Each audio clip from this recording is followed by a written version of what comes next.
Rome, 897 A.D., the center of the Christian world. But inside the Basilica of St. John Lateran, something unholy is happening. A trial is taking place. The courtroom is packed. The judge is screaming in rage, but the defendant isn't answering. He sits slumped on the throne, his skin gray and rotting, the smell of death filling the room.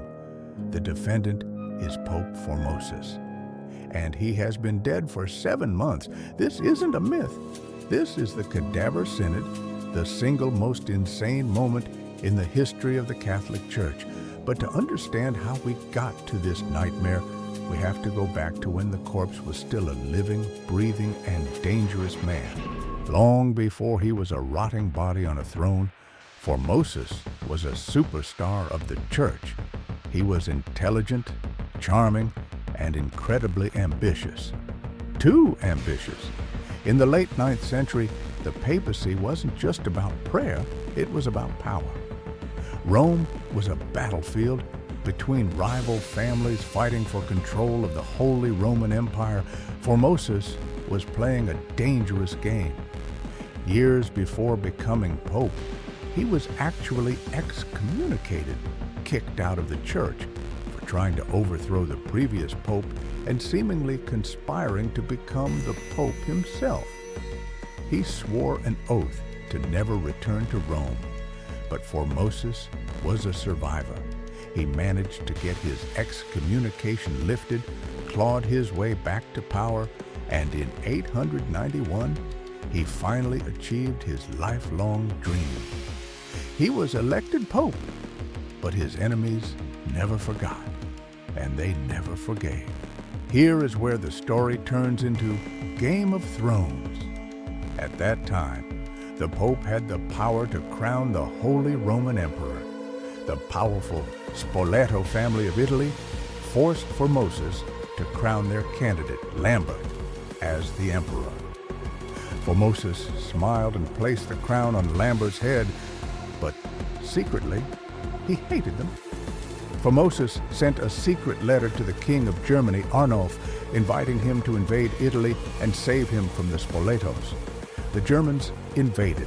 They smashed through Rome's defenses. Formosus betrayed the Italian nobles to crown the German king instead. It was a masterstroke of political treachery. But then, luck ran out. Shortly after this victory, Formosus died suddenly, some say by poison. He was buried with honors. But the Spoleto family, they were alive, and they were furious. With the German army gone, the Spoleto family retook Rome. They installed their own puppet on the throne, Pope Stephen VI. Stephen was a man consumed by paranoia and possibly insanity.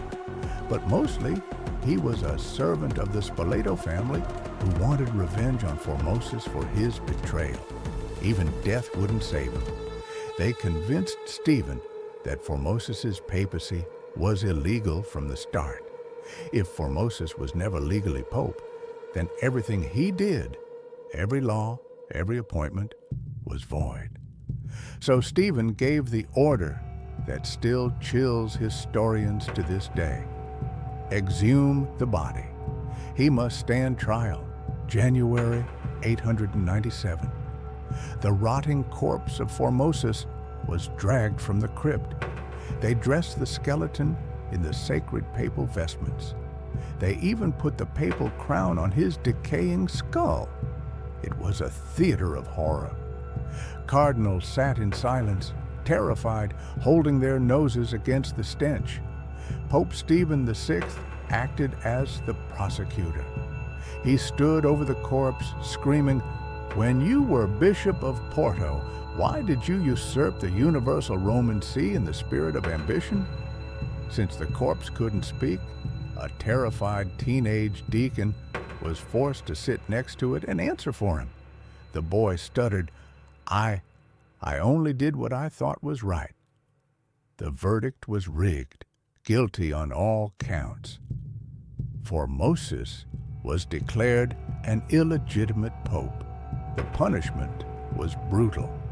Stephen ordered the 3 fingers of Formosus's right hand, the fingers used to give blessings, to be hacked off.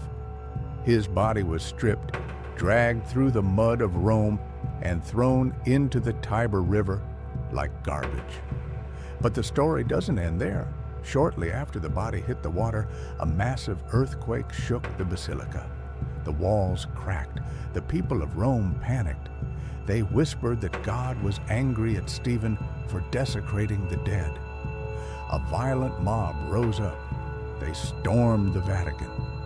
Pope Stephen VI was captured, stripped of his robes, and thrown into a dungeon. There, he was strangled to death. In the end, Formosus's body was recovered by a monk and reburied with honors. Today, his name remains on the list of popes. But the horror of that day remains a stain on history: ambition, betrayal, and a trial of the dead. Just another day in the Vatican. If you enjoyed this dark dive into history, hit that like button and subscribe to Crown and Chaos. We are just getting started. Which historical figure should we investigate next? Let us know in the comments.